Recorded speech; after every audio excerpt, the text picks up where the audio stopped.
So I wanted to jump on here and do a quick morning market update from what was happening over the last week.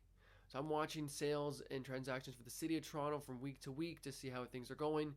The number of new listings last week was at 171 properties that came to the market, and that's been in line with what we've seen for the last few weeks.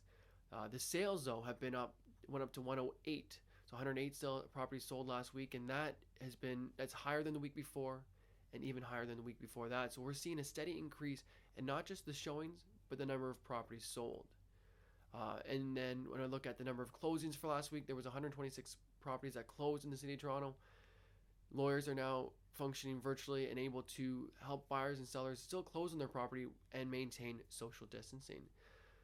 When I break down the sales numbers, average prices stayed stable, and really that's uh, almost broken down into two segments. The top 30% to 40% of the properties that are selling at or above asking. So there's still properties that are receiving multiple offers or from multiple buyers, and the price is going over the asking. And then there's another portion of properties, about 30% of the market, going at around asking or slightly less, around 99% to 98% of the list price. And then there's a bottom portion that is selling for about 5% less.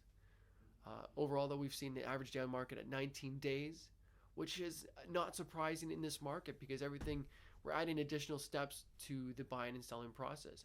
Every listing that I have that I'm working with where I get contacted for more information, we have so much more at our disposal, such as 3D floor plans, video walkthroughs, and information about the property. So before the buyer ever steps through the door, they have a whole comprehensive package of the property, and so they know you have a pretty good idea what the property's like.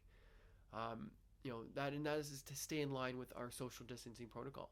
If you have any questions about the market or about social distancing in real estate and how if you're looking to buy or you're looking to sell, how to operate in this market, send me a message below and I'm happy to help.